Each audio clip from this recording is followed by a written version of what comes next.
India और America America India को technology transfer कर सकता है, यानी कि हम लोग टेक्नोलॉजी में शेयरिंग कर सकते हैं। उन्होंने यूक्रेन को दे दिया 15.6 बिलियन, आपको जवाब दे दिया। श्रीलंका को दे दिया, आपको जवाब दे दिया। उनको तो भूल जाए आप। लेकिन इंडिया के साथ करने के लिए तैयार है। ये एक बहुत बड़ी खबर है जिसको कहीं पीछे बैकयार्ड में छाप ये खैर आप क्या करेंगे? चाइना ने कुछ आपका जो सांस अभी तक निकल रहा है, चाइना ने आपको कुछ पैसे दिए हैं सीपैक के हवाले से, जिसकी वजह से अभी तक आप सर्वाइव कर पा रहे हैं।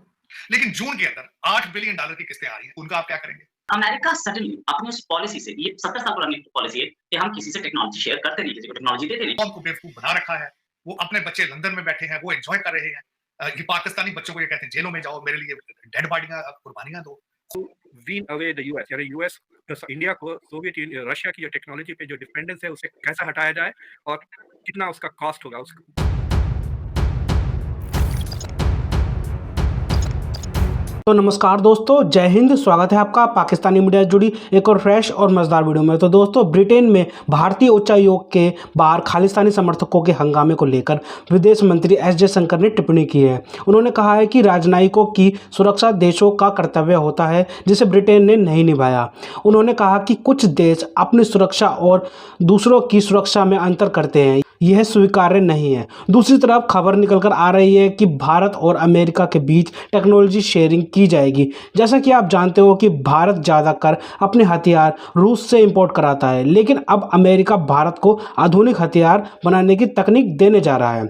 ऐसा अमेरिका इसलिए कर रहा है कि भारत की रूस से डिपेंडेंसी खत्म हो जाए और भारत से नज़दीकी बढ़ाकर चीन को काउंटर किया जाए। इसी विषय पर पाकिस्तानी मीडिया का जोरदार रिएक्शन आया है।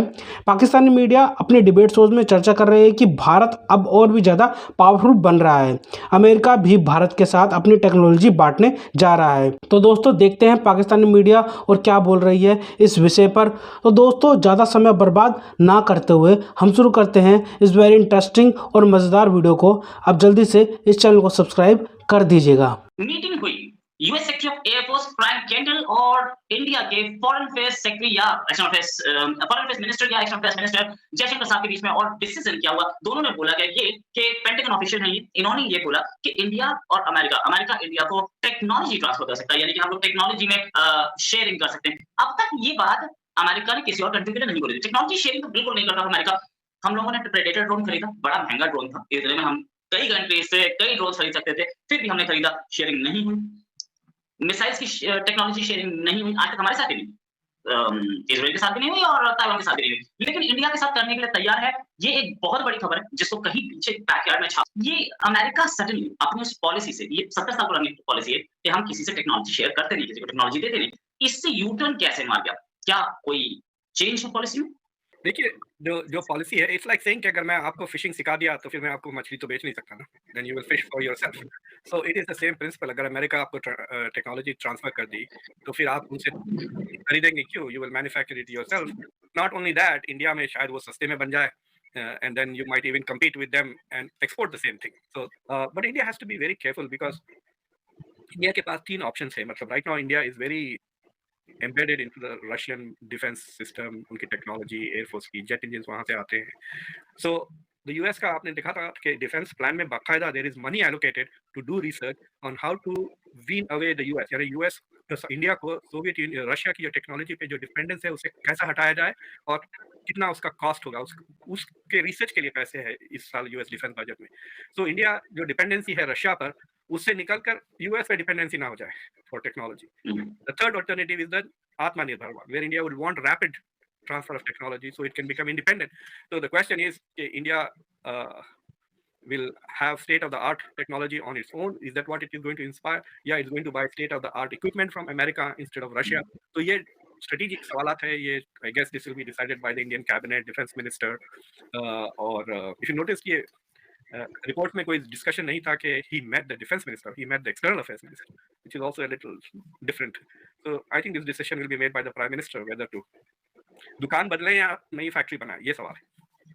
सब दुकान बदलती दिख रही है। अगर मैं बात करूं तो हमारे पास इंजन थे ही नहीं, तेजस के लिए हो या किसी और उसके लिए हो, हमारे पास इंजन थे नहीं। हम लोग ने जो इंजन यूज किया तेजस के लिए, वो हमने यूज किया जनरल इलेक्ट्रिकल्स का, जी का। ये चाहते तो हम रशिया से बोल सकते थे कि हमें इंजन दो, रशिया बड़े आराम से देता, खुश होकर देता। इसी एंगल से देखें तो क्या इंडिया इतना इंपॉर्टेंट लेवल पे पहुंच गया? मैं ये नहीं बोलना चाहूंगा कि मोदी से इंडिया पहुंच गया, लेकिन मैं ये बोलना चाहूंगा कि क्या इंडिया उस लेवल पे पहुंच गया जहां America is trying to do, Russia is trying to do, and where does China stand in it? भाई I mean it is an obvious thing ना, इंडिया का पिछले साल तो डिफेंस बजट और मेरे ख्याल से इस साल भी is the third biggest defence budget US और चाइना के बाद, so the biggest defence budget है अब। So basically, if India is going to spend 70-80 billion dollars per year, defense contractors सारी दुनिया में they probably want a piece of that cake ना, वो चाह रहे हैं कि हमको भी उसमें से हिस्सा मिल जाए। तो आप देखेंगे कि not only jet fighters, America के एयरफोर्स एयर कैबिनेट क्या है सेक्रेटरी है वो ऑफ एयरफोर्स, उनके अलावा आप देखेंगे कि हर weapons manufacturer probably is coming to Delhi saying कि देखो मैं ये बनाता हूँ, ये बनाता हूँ, you know different kinds bullet proof jackets बनाते हैं, व्हाटएवर, इवन स्मॉल थिंग्स भी अगर वो बना रहे हैं, छोटे मोटे ड्रोन्स भी बना रहे हैं जो इंडिविजुअल सोल्जर्स कैरी कर सकते हैं। So they are probably trying to sell that technology those products to India because it's a huge budget. और मुझे लगता है कि द नियर फ्यूचर ये जो चाइना के साथ टेंशन जो हो रहे हैं स्पेशली क्वाड को लेकर और रशिया के साथ जो यूक्रेन में चल रहा है, तो उससे तो जो डिफेंस इंडस्ट्रीज हैं सारी दुनिया में उनकी तो चांदी चांदी होने वाली है। आपने सुना कि जापान का बजट कितना बढ़ रहा है 15-20% से। सो आई हैव अ फीलिंग के मेरे ख्याल से the global defence budget should cross more than $2.5 trillion. So it is going to be a very good next few years for defense contractors, defense manufacturers. Or India is going to remain a very important market because India is trying to compete now. और जब तक वो China के साथ, और China भी announce किया इस साल कि वो अपना भी डिफेंस बजट बढ़ा रहा है, so India will try to raise their defense budget and try to match it. जो आपके फाइनेंशियल हालात है आपके, आपको आईएमएफ ने तो ऑलमोस्ट जवाब दे दिया। उन्होंने कहा था भाई दूसरे लोगों से लिखवा के ले आओ तो फिर हम पैसे देंगे। उनकी आप बात देखें कि वो उन्होंने यूक्रेन को दे दिया 15.6 बिलियन, आपको जवाब दे दिया, श्रीलंका को दे दिया, आपको जवाब दे दिया, उनको तो भूल जाए आप। अब उनके बगैर आप क्या करेंगे? चाइना ने कुछ, आपका जो सांस अभी तक निकल रहा है, चाइना ने आपको कुछ पैसे दिए हैं सीपैक के हवाले से, जिसकी वजह से अभी तक आप सर्वाइव कर पा रहे हैं। लेकिन जून के अंदर $8 बिलियन की किस्तें आ रही हैं, उनका आप क्या करेंगे? किसी के पास कोई रोड मैप मौजूद नहीं है। एक तजाद है हर चीज के अंदर, कौम को बेवकूफ बना रखा है। वो अपने बच्चे लंदन में बैठे हैं, वो एंजॉय कर रहे हैं। ये पाकिस्तानी बच्चों को ये कहते हैं जेलों में जाओ, मेरे लिए डेड बॉडियां कुर्बानियां दो, खुद घर से नहीं निकलते। दूसरा, पिछले दिनों आपके एक बड़े मुस्तरद किस्म के एंकर ने ये भी कहा था कि एक दफा जेल में 2-3 दिन गए थे इन्होंने मिलकर मुझे, जब मेरे इंटरव्यू में बताया था मुझे कि जेल के अंदर इनके क्या हालात है, जेल से डर लगता है। जरदारी साहब कह चुके हैं कि छिपकलियों से डरते हैं, तो खुद अपने हालात ये है। लेकिन कौम के बच्चों से कहते हैं कुर्बानी दे, कौम मरे आगे सड़कों पे। 700 बंदा, आज खान साहब ने ट्वीट फरमाई है कि ये वो 700 बंदा दिहाड़ी लगाने वाले थे, वो ये थे भाई, उनको सड़कों पे लेके आने वाला कौन था? आपके खुद आप एक तो आपकी जमहूरी, वो तो यूएन को लेटर भी लिखने वाले ना, लिखना चाहिए, क्योंकि लॉबी फर्मों वालों ने कहा होगा ना, यूनाइटेड नेशन में लेटर लिखें तो हम उनको लेके आगे हवा देंगे, उसको पहिया लगाएंगे।